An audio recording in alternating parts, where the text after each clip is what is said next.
your own life that God is alive. I want to say this to somebody this morning because I need you to get it. You can't even worship God if you don't believe He's alive. Some of us come to church, we look around and see others not here, and we get discouraged.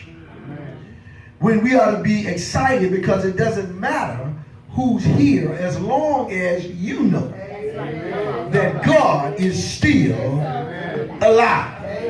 And we need to understand that even those that are not here can't fight my battles. Those that are not here won't answer my prayers.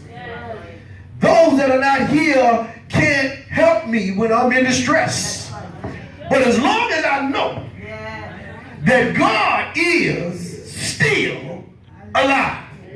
I ain't got no help in here this morning. That ought to encourage you enough to know that I come to church that I should give Him His praise. I come to church to worship the one true and living God.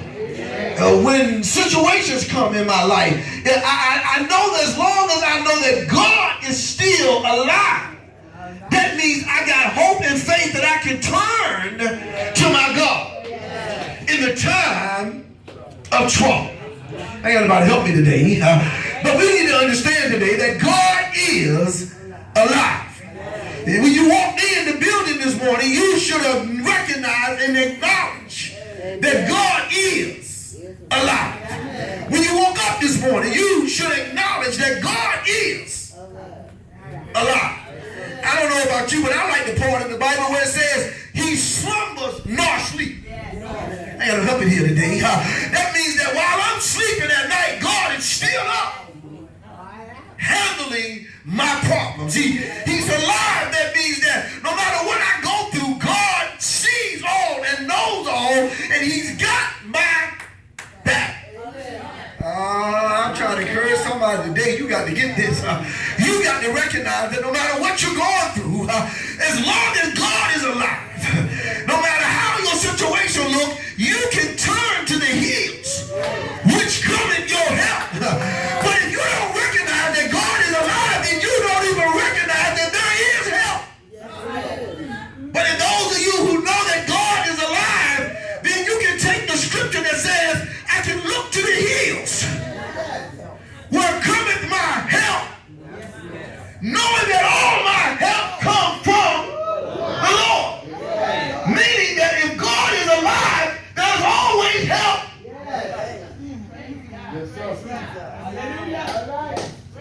God is alive. You can hear Him in the drums. You can hear Him in the keyboard. You can hear Him in the choir. You can hear Him in our praise. You can hear Him in our participation. You can hear Him through the preached word. Because God is alive. If I don't get you to recognize nothing else in this sermon today, as you walk through the rest of your week, all I want you to be able to realize that no matter what's going to come your way, as long as you realize that my God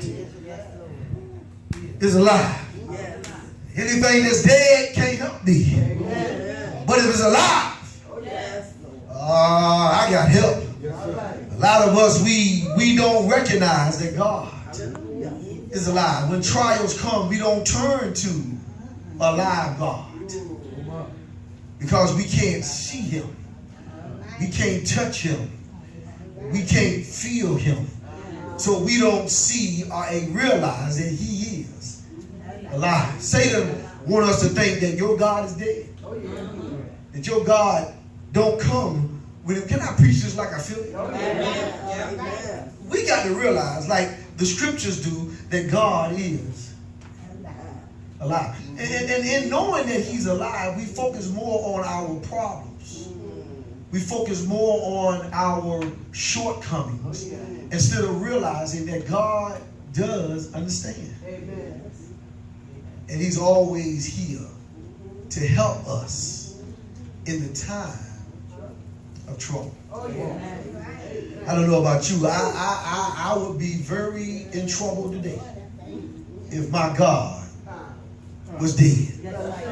I don't know where God is taking me, but I'm reminded in the Old Testament that there was two men. I think it was Elijah. They had an altar, and there were some problems going on in the village, and they had built an altar. And in this altar, the unbelievers was saying that they were worshiping idol gods. Somebody gonna get this today. And while they were yet worshiping these idol gods, they built the altar and put